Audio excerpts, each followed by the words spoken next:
அவர் வாங்காரு, அவரே கையில் சொல்லிக் கொண்டார். நாங்கள் எங்களுக்கு மாச சம்பளம் கிடையாது, அரசியல் எங்களுக்கு மாச சம்பளம் கிடையாது, மொத்தமா பணம் எடுத்து பல கோடி விட்டாச்சு, கரெக்ட். அது இருக்கட்டு. அப்போ சுட்டு கொண்டார் சொன்னார். ஏன் பொண்டாட்டியும் 7 புக்கு போட்டிருக்கேன், 8வது புக்கு போட்டா நான் சார்ந்த புக்குலாம் இருக்கணும், அந்த வீட்டில் சேர்க்க மாட்டேன். இல்ல நம்ம இழப்பு செய்யறோம்னு சொல்றேன். இப்போ உங்களுக்கு ஒன்று நினைவுபடுத்துகிறேன். விஜய்க்கு அப்பா வந்தாரு, விதைக்கு விழுதுகள் அதை சொல்லல. நீங்க சென்னையில பிரம்மாண்ட விழா நான் எடுத்தேன், ஐயாவுடைய படம் பண்ணும்போது எடுத்தேன். எல்லாம் ரைட்டர் இருக்கு, மேடையில் இருக்க ரைட்டர்லாம் கீழே இருந்தா பெருமை இருக்கும். அவ்வளோ ரைட்டர்ஸ் வச்சு நிகழ்ச்சி எடுத்தோம். ஆனா எங்களுக்கு கிடைச்சதுலாம் புத்தகம் போட்டவங்களுக்கு ஒன்னே ஒண்ணுதான் கிடைக்கும், ஆத்ம திருப்தி. அது ஒரு விசிட்டிங் கார்டு. குமரி யாதவன் அவரை தனியா கேளுங்க, எவ்வளவு சொத்து வந்தாலும் கேளுங்க, அவ்வளவுதான். ஆனா நாங்க உங்களுக்கு படிக்கிறதுக்கு எங்க அறிவு செல்வத்தை தாரம். ஆனா நீங்க அதை பயன்படுத்தணும். ஐயாவுடைய படம் எடுத்தோம், தேட்டரில் பார்த்தவங்க குறையுது. அது திருட்டு விசிறிய வந்து பார்த்ததான் மிக அதிகம். ஆனா யூடியூப்ல அந்த பாட்டை பார்த்தவங்க பல லட்சம். எனக்கு 5 பைசா வரல, 2.25 கோடி வர. ஆனா வடக்கு வாசல்ல நான் நினைச்சு படம் எடுத்தேன், கண்டிப்பா அந்த படம் வராது, எவனும் பார்க்க வர மாட்டான். 10 படம் போட்டு போஸ்ட் ஓடுனா யாரும் பார்க்க வர மாட்டாங்க, லவ் படம்லாம் பார்க்க வருவாங்க. சென்னை சாந்தி தேட்டரு அந்த ஓனர் இவன் இங்கே வருவாங்க, அதிக நேரம் பார்க்க படம் கையாளு. ஆனா அந்த ஓனர் சுப்பிரமணியம் என்னுடைய படம் சுப்பிரமணியம், அது லவ் படம், அது ஓடுது. ஆனா ஐயாவுக்கு ஒரு படம் எடுத்து இந்த மண்ணில் இருந்து போனோம், உமாரணத்தை எல்லாம் தின்னு இந்த உடம்பு வளர்ந்த உடம்பு, நாவல் குழந்தை உடம்பு நம்ம எடுக்கணும்னா எவன் இந்த உலகத்தை எடுப்பான், அந்த ஒரு எண்ணத்துல இந்த படம் எடுத்த. சரி, முதல்ல இருப்பது தெரியுமா, அவருக்கு தெரியும், ஆதவனுக்கு தெரியும். ஒரு வெல்சன் டேவிட்க்கு ஒரு கிறிஸ்தவன் 10 லட்சம் ரூபாய் தரும். அப்போ 17 வருஷத்துக்கு முன்னே 10 லட்சம், அது ஒரு புள்ளி. அவர் நாங்கள் எங்க சொத்துலாம் வச்சோம், படம் வச்சு இந்த படத்தை சந்தோஷமா எடுத்தோம். அதுக்கப்புறம் என்கிட்ட வெங்கடராஜன் அறிவிப்பு வந்தாச்சு. வந்த உடனே நான் ப்ரொடியூசரை ரெடி பண்ணிட்டான். எவ்வளவு கோடி தெரியுமா, அது 300 கோடி. இது எவ்வளோ பாம்பு மாதிரி இருக்கும், அவ்வளோ சப்ஜெக்ட், ஏகப்பட்ட கிளைமேக்ஸ் நிறைய வருது. எனக்கே எங்க தொடங்கணும் எங்க முடிக்கிறது நான் முடிவு பண்ணல.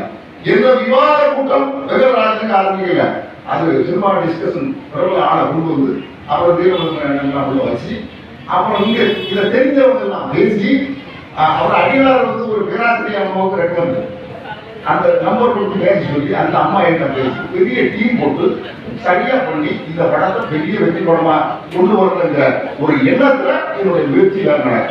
இந்த சம்பவத்துல ஒரே ஒரு சம்பவம் சொல்லிடுறேன். ஒரு வரலாற்று படம் இருக்குன்னா, ஒரு திராவிட படம் இருக்குன்னா, நான் சமீபத்தில் ஒரு படம் பார்த்தேன், நீங்க அந்த படம் பாருங்க, தி ஒடிசி. அதை பார்த்து நான் புரிஞ்சுட்டேன். நான் ஒரு கற்பனையில் இருக்கேன், இப்படி எல்லாம் இருக்கணும், இந்த மண்ணை கட்டில இருந்து வந்தான், நீங்க அந்த இங்கிலீஷ் படத்தை பாருங்க, இப்படி வந்தா அப்படி போகும்போது ஒரே ஒரு சம்பவம் எனக்கு அதுல ரொம்ப பிடிச்சி போகுது. இந்த ஒடிசி ஒரு மன்னன், ஒரு நேர்மையான மன்னன், பல போர்க்களத்துக்கு போனோம், கடல்ல பல மாதங்கள் நடக்கும், பல வருஷம் நடக்கும். போருக்கு அந்த மன்னன் போறான், அவன் பலர்கள் சொல்றாங்க, எல்லாம் பண்றான். அவன் ஒரு குட்டி நாயை வீட்டுல வளர்த்தான், அந்த அரண்மனையில் வளர்த்தான், அது செல்ல குட்டி நாய். அவன் போருக்காக இதை புரியினான். 10 வருஷம் 20 வருஷம் ஆகி அந்த மன்னருடைய அரண்மனையிலிருந்து அந்த நாயை வீட்டு வந்துட்டாங்க. இது உங்க ஒவ்வொரு வீட்டினுடைய குடும்ப வாழ்க்கையை நோக்கி வரும். நீங்க ரிட்டையர்ட் ஆகும்போது உங்க வீட்டுல யாரும் படிக்க மாட்டாங்க, அந்த கதை. நீங்க பொன் பொருளை இழக்கும் போது யாரும் படிக்க மாட்டாங்க. அதே மாதிரி அந்த நாய் வெளியிடுறாங்க. ஒரு பெரிய உலகம் ரசித்த ஒரு மாசம் போராட்டாங்க. 20 வருஷம் இவர் இந்த கடல் போர்களெல்லாம் குடிச்சு அந்த சொந்த நாட்டுக்கு பாரசீக நாட்டுக்கு வர்றாரு. வரும்போது எல்லாரும் மறந்துட்டாங்க. மன்னர்களும் மனைவி மறந்தாச்சு, வீரர்கள் மறந்தாச்சு, அப்படியே வாடாரு. அந்த வயதான அந்த நாய்க்குட்டி 20 வருஷங்கிறது நமக்கு 100 வயசு வாழ்ந்ததுக்கு சமம். அந்த நாய் வந்து தன்னுடைய கடைசி பார்வை, தன்னுடைய காதல் பார்வை, தன்னுடைய எஜமான பார்த்துட்டு சாணம் பண்ணி காத்துக்கிறாங்க. அந்த நாய் காத்துக்கிறாங்க. அது யாரும் ஒரு அடையாளம் இல்லை. இவரு அரண்மனைக்கு முன்ன வரும்போது அங்க ஒரு குப்பை தொட்டியில் அது படுத்துக்கிறாரு. அவரை பார்க்குது, அவரை கட்டி அணைக்க முடியல. அப்படியே அந்த ஒரு கண்ணீர் வலிக்குது. அவர் காலில் அப்படின்னா ஒரு நக்கு நக்கிட்டு அன்பை செலுத்திட்டு அது அப்படியே அந்த உயிர் போற கட்டத்தை பார்க்கணும்னா பல போற சந்திச்சவன் கலங்காத மண்ணை அந்த கலை நின்ற இடம் அந்த விசுவாச நாய் தன்னுடைய மனைவி அடையாளம் தெரியல, வீரர்கள் அடையாளம் தெரியல, இந்த பேரரசு அடையாளம் தெரியல. ஆனா அந்த நாய் மட்டும் விசுவாசத்தினோட அந்த ஊற்ற கண்ணீர் அந்த உயிரை தாங்கி இவரை பார்த்துட்டு அழாத மன்னன் கண் அந்த நாய்க்கே தெரியப்படாது திரும்பி அழுகிறாரு. அதை இறந்துட்டு அந்த கண்ணீரோடு விடைபடுகிறாரு. அந்த காவியத்துல பல திருப்பங்கள் சதி வேலைகள் நுட்பமான விஷயங்களை நோக்கி அந்த ஒடிசா நகரம் அதனுடைய உச்சகட்டம் வந்து வெங்கடராஜன். வெங்கடராஜனுக்கு ஏகப்பட்ட கட்டம் இருக்கு. ஏன் என்ன நீங்க வெங்கடராஜனை பத்தி பேசலன்னா நான் பேச மாட்டேன், நீங்க பைசா கொடுத்து படம் பார்க்கணும். இப்படி பேசி பேசிதான் நாங்க வழங்காம போயிட்டோம். எல்லாம் உங்களுக்கு ஈஸியா சொல்லிடுறோம், நீங்க படம் பார்க்க வரதில்லை. நீங்க இந்த வெங்கடராஜன் படத்தையாவது கஷ்டப்பட்டு இது கொண்டு சேர்க்கிறதுக்கு எனக்கு கொஞ்சம் ஆயுதம் அவசியம். அதான் பிரம்மாண்டமா என்னுடைய கேரியர்ல இது ஒரு படமா நான் எடுக்கிறதுக்கு பயங்கரமான கனவுகளுடையும் பாகுபலிங்கிற பெரிய படத்தினுடைய டெக்னீஷியன்லாம் இதில் கொண்டு வந்து ஏகப்பட்ட வேலை, ஏகப்பட்ட திருப்பம். தேரிக்காடு தெரியும் இல்லையா, மண்பூட சமாச்சாரம், அந்த ரத்தம் இன்னைக்கு ரத்த சாட்சி தேரிக்காடு ரத்த சாட்சியா நிற்குது. தேரிக்காடுனா உங்களுக்கு தெரியுமா, அந்த சிவதேவனுடைய ஒரு அண்ணன் தெரியும். அந்த அந்த தேரிக்காடு அந்த அந்த அந்த சம்பவத்தை நினைச்சாலே நடுக்குது. சிலையில பிரம்மாண்டமா காட்டணும். அந்த ரத்தத்தோட அந்த மண்மூடி அந்த கோட்டையெல்லாம் மூடி போச்சு. அவ்வளவுதான் சொல்லுவோம். எங்க வந்தாரு கலாச்சந்திரன் சொன்னேன், வந்தது சொல்லிட்டாரு. கண்டி இங்க புரட்சி தலைவர் எம்ஜிஆர் பிறந்த ஊர், அங்க இருந்து வந்திருக்காரு. இப்படி சம்பவம்லாம் இருக்கு. பெரிய தலைக்கரை ஆய்வு முடிச்சு எங்க தொடங்கணும், ஆராட்டுவா பல திருப்பத்தை தருது எங்க அந்த பெருமாள் கோயில், இப்படி எல்லா சம்பவங்களும் இருக்கு. அழகா நாங்க எடுப்போம். இந்த புத்தகத்தை நீங்க படிங்க. அதுக்கப்புறம் அண்ணன் ஆஸ்திரேலியா போகிறாரு. நான் போய் கஷ்டப்பட்டு வந்த ஆஸ்திரேலியாவுக்கு. அங்கே 11 மணிக்கு போல தான் வெளியே வராங்க. ஒரே குளிர், வீட்டுக்கு வரவே வராது, அவ்வளோ குளிர். அந்த ஊருக்கு போறாரு. அவருக்கு பிரார்த்தனை பண்ணுங்க, அவருக்கு ஊரில் பத்திரமா வரணும்.